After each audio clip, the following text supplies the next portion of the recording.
Okay, so here we are mid-project. I've cleaned the throttle body, cleaned the TMap sensor. We've got the TMap sensor back in, the throttle body is yet to go on. Just wanted to talk you through it. Should really have unclipped the the battery box while I did this so that the ECU resets. I think 30 minutes without battery power and the ECU resets, which is good. We need to do that so that it relearns how to work the engine with the cleaned sensors and throttle body. Airbox came out, unplugs from there, and there's a little bracket which I had to take out later on, which clips onto the radiator, which clips onto the airbox, and then there's the breather hose that comes from the back of the cam cover down to the bottom of the airbox, so make sure you unclip that halfway through removing the airbox to avoid damaging it. Now, to get the throttle body was coated in, I mean you can see the inside there, it's horrible, but the throttle body was well covered in grime. So we've taken that off with the 4 bolts. There's a little metal plate that 2 of the bolts go through, which you can leave hanging there. Some posts say that there's some coolant hoses that go through the throttle body that you need to clamp off and remove. There isn't on the 1.8 C-Max, so you can just remove the 4 bolts, plug from the sensor. You need to pull the red bit out and then squeeze the black plastic in to remove that from the throttle body, and then the throttle body can be pulled out. Now the TMap sensor is a bit more difficult. Okay, so where are we? The TMap sensor is on the end of this cable here. You could probably just about see the connector that plugs into it there. Now it's quite difficult to get into there. There's a T20 Torx head screw that goes into the bottom of it. Now to get that screw out, I had to get a wrench down there, and we didn't have enough room with the radiator in place, so I've removed the radiator, sorry, not the radiator, the fan for the radiator. So I had to remove that, which wasn't as much work as you would think.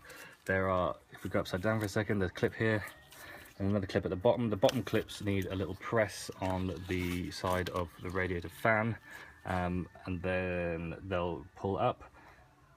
And I had to remove these hoses. Well, I didn't remove them, I just unclipped them from the clips that run along the front and draped them over the front of the engine. Now we'll go underneath the car to show you how we got the TMap sensor out.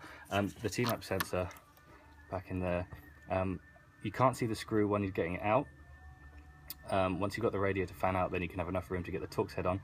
To see what I was working with, I stuck my video phone down there and took a little video of it so I could see the landscape of where it lies, so that I could easily get the Torx head on it. Once the screw came out, make sure you don't drop the screw, just wiggled it free, and then it easily unclipped from the connector into the wiring harness. Now once out, it was covered in a lot of grime, so quick blast and a very gentle scrub, because you don't want to damage it. It's a sensitive instrument, but that's nice and clean. Popped it back in, connected the screw back on. Putting the screw back on is easier because as the screw is going in, you'll see this when you remove it, you can see the head of the screw to get your Torx head back on it. But that's now plugged in and back in, and now we'll go back underneath the car to show you how I remove the radiator. So the radiator. Before it comes out, I removed the clip, the power clip from the actual radiator itself so we can maneuver it, and then unplugged it from the wiring loom. Going underneath the car, what I've had to do is I've had to remove the under tray at the very front, and pleasantly a small bird's skull came out, which was lovely.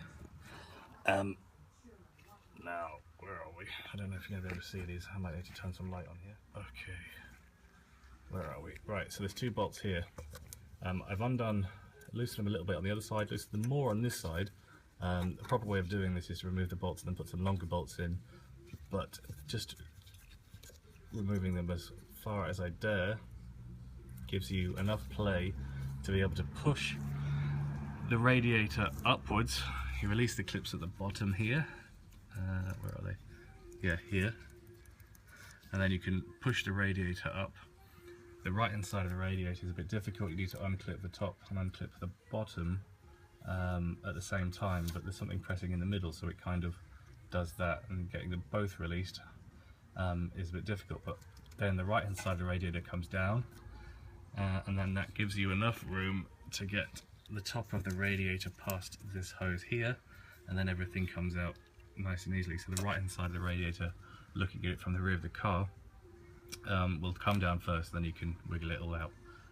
So actually not too much work. So putting it back in, I've only got a couple of bolts to do up, and then everything just clips back into place. And don't forget to clip the radiator back in.